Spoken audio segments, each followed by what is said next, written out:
सिर्फ 5 साल और आपका पैसा सीधे डबल। जी हाँ, म्यूचुअल फंड के कुछ ऐसे धुरंधर खिलाड़ी जिन्होंने 5 साल में निवेशकों की जेब नोटों से भर दिए दोस्तों। लेकिन रुक जाइए, क्या ये रफ्तार आगे भी जारी रहेगी? आज बात उन म्यूचुअल फंड्स की जिन्होंने रिकॉर्ड तोड़ रिटर्न दिया है, लेकिन मार्केट के मौजूदा उतार चढ़ाव को देखते हुए हर कोई एक ही सवाल पूछ रहा है। क्या इन फंड्स में अभी भी पैसा लगाना सेफ है, या सिर्फ ये एक बीता हुआ कल है?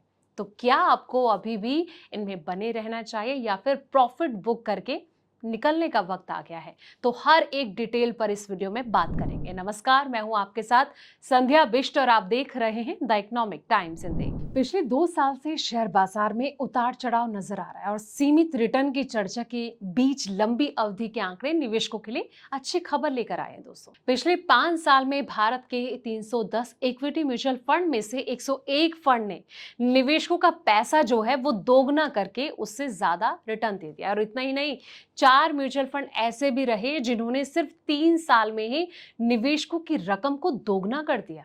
हालांकि एक्सपर्ट कह रहे हैं कि केवल पुराने शानदार रिटर्न देखकर निवेश का फैसला करना सही रणनीति नहीं हो सकती है। तो इसका भी आपको ध्यान रखना है। अब जानते हैं कि किन फंड्स में सबसे बेहतर प्रदर्शन हुआ और किसने अच्छा रिटर्न दिया। 5 साल के प्रदर्शन में अगर देखा जाए तो आईसीआईसीआई प्रूडेंशियल इंफ्रास्ट्रक्चर फंड हो गया, ये सबसे आगे रहा, जिसने कि 188% का रिटर्न दिया। इसके बाद एसबीआई पीएसयू फंड और एलआईसी म्यूचुअल इंफ्रास्ट्रक्चर फंड ने करीब 183 से 183% का रिटर्न दिया। वहीं आदित्य बिरला सन लाइफ पीएसयू इक्विटी फंड ने 779%, डीएसपी इंडिया टाइगर फंड ने 176.51% और Nippon India power and infrastructure fund ने 174% का रिटर्न दिया दोस्तों। मिड कैप कैटेगरी में Motilal Oswal mid cap fund ने 172% रिटर्न के साथ शानदार प्रदर्शन किया। और अगर 3 साल की बात करें तो एचडीएफसी डिफेंस फंड सबसे आगे इसमें रहा। इसने 174.11% का रिटर्न दिया। यानी कि अगर किसी निवेशक ने इसमें 3 साल पहले 1 लाख रुपए लगाए होते तो उसकी रकम बढ़कर करीब 2.74 लाख रुपए हो जाती। और इसके अलावा बंधन स्मॉल कैप फंड हो गया, क्वांट बीएफएसआई फंड हो गया और एलआईसी एमएफ इंफ्रास्ट्रक्चर फंड ने भी 3 साल में निवेशकों का जो पैसा है वो दोगुना कर दिया है। अब सवाल ये आता है कि आखिर ये जो सेक्टर है वो कैसे चमके? तो इन फंड की सफलता के पीछे हो गया defence, infrastructure, PSU, health care, small cap और फाइनेंशियल सर्विसेज सेक्टर का जो शानदार प्रदर्शन रहा है। सरकार के बढ़ते कैपिटल एक्सपेंडिचर, रक्षा बजट और रिकॉर्ड बढ़ोतरी, नेशनल इंफ्रास्ट्रक्चर पाइपलाइन और फार्मा सेक्टर में बढ़ती वैश्विक मांग ने इन क्षेत्रों में कंपनियों की जो कमाई है इसको मजबूत कर दिया दोस्तों। और इसी का फायदा इन सेक्टोरियल और थीमेट फंड्स को मिला है, जिससे कि निवेशकों की झोली जो है वो भर गई है। अब सवाल ये आता है कि क्या अब भी निवेश का सही समय है?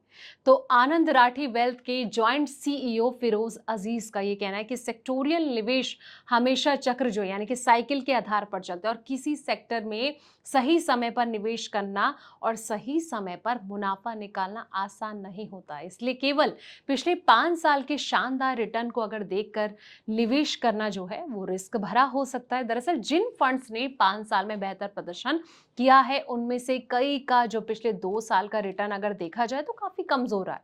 और इसमें साफ है कि किसी सेक्टर में तेजी के बाद कुछ समय तक ठहराव भी आ सकता है दोस्तों। लेकिन जब भी आप ऐसे फंड में निवेश करें, एक बार अपने फाइनेंशियल एडवाइजर से जरूर सलाह लें। अब निवेशकों के लिए भी क्या सलाह है उसको भी जान लेते हैं। एक्सपर्ट ये मान रहे कि भारतीय इकोनॉमी की लंबी अवधि की ग्रोथ कहानी अभी भी मजबूत है, लेकिन पहले जैसी तेज रफ्तार से रिटर्न मिलने की जो उम्मीद है वो नहीं करनी चाहिए। अब ऐसे में आम निवेशकों के लिए फ्लेक्सी कैप फंड हो गया, multi cap, large and mid cap या फिर डाइवर्सिफाई इक्विटी फंड्स, ये तमाम बेहतरीन ऑप्शन उनके सामने हैं। और इन फंड्स में अलग अलग सेक्टर में आप निवेश कर सकते हैं, जिससे कि रिस्क जो है वो कम होता है और बाजार के बदलते माहौल के अनुसार फंड मैनेजर पोर्टफोलियो में बदलाव भी कर सकता है।